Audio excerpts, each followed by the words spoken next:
Hello future bankers, welcome to smart कीड़ा।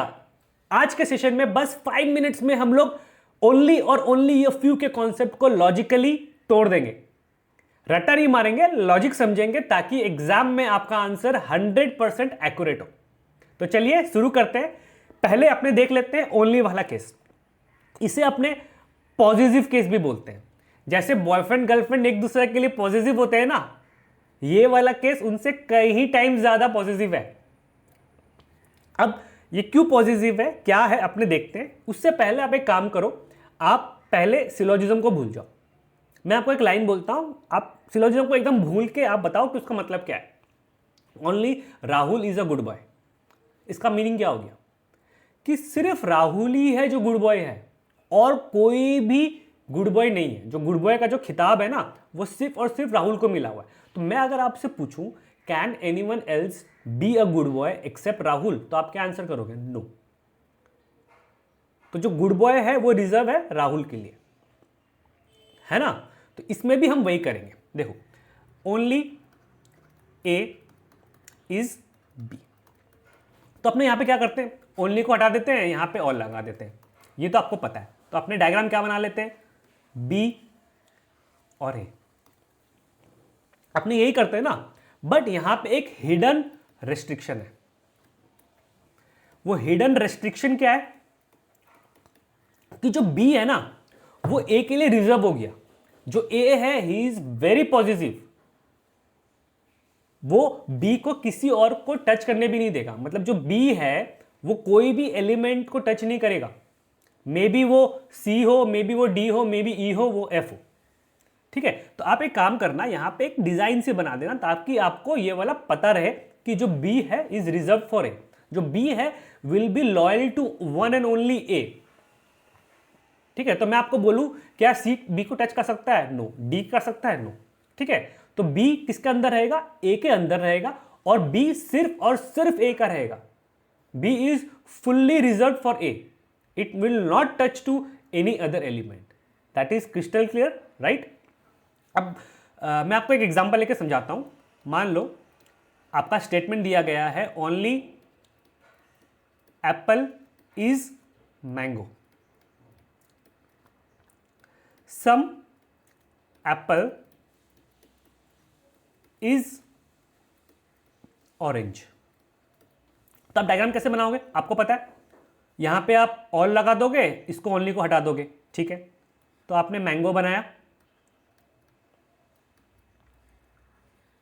ये हो गया आपका एप्पल। मैंने आपको क्या कहता है, एक डिजाइन से बना दो, आपको याद रहेगा। ठीक है। अब सम एप्पल इज ऑरेंज। अब मैं अगर आपको बोलूं कि some mango can be orange, तो आपका आंसर क्या होगा, ट्रू या फॉल्स?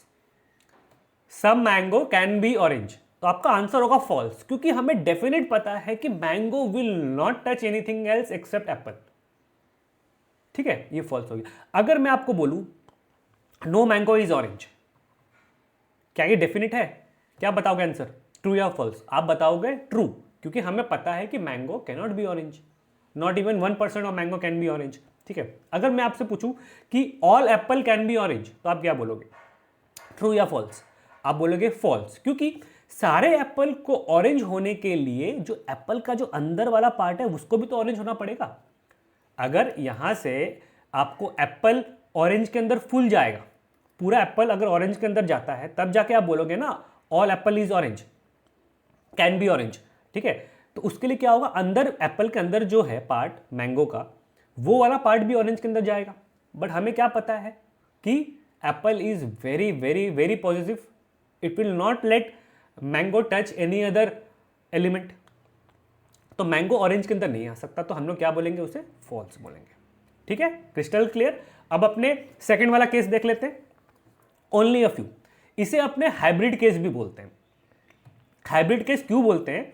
क्योंकि जो ओनली अ फ्यू है ना, suppose only a few A is B, तो एक तो इसका मतलब क्या है कि सिर्फ कुछ ए ही बी है, पूरे ए बी नहीं हो सकते।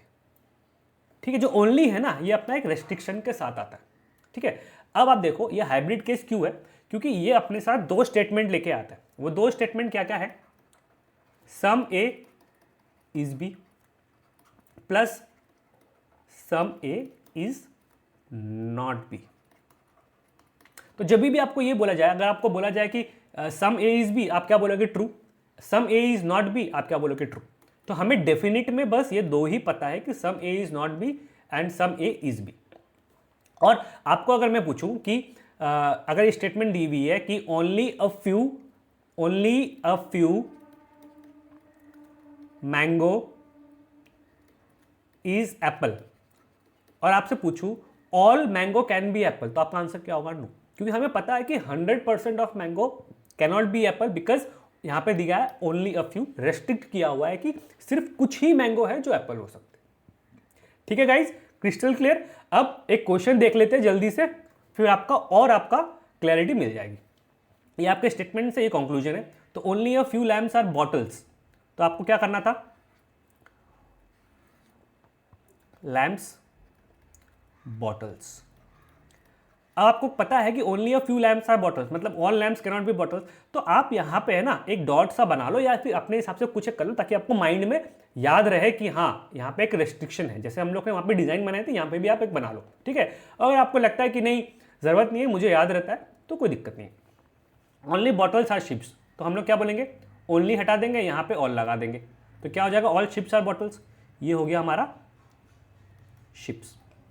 ठीक है, कंक्लूजन देखते हैं। अब यहाँ पे हम लोग थोड़ी सी डिजाइन बना देते हैं। ठीक है, some ships are lamps is a possibility. Some ships are lamps, ships तो बॉटल को छोड़ के किसी और की हो ही नहीं सकती, है ना।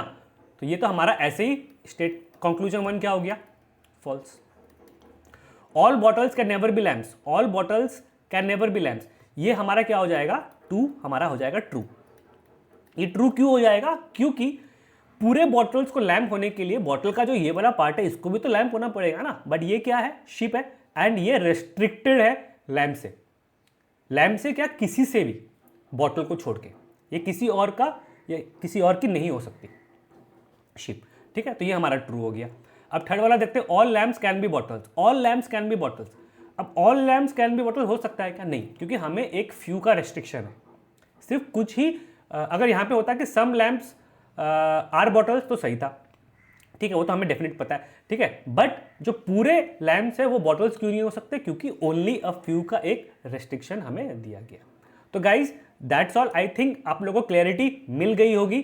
एंड वन मोर थिंग कि अगर आपको बहुत ज़्यादा प्रैक्टिस करनी है सिलोजिज्म की, तो एवरीबडी नोज कि स्मार्ट किडा के जो स्पीड ड्रिल्स है that is the best in the market. वहां पे आपको 1500 प्लस सिलोजिज्म के क्वेश्चंस मिलेंगे, and that too with timer. तो go guys and start practicing. And if you like this session, do like and subscribe. Thank you, tata, good bye.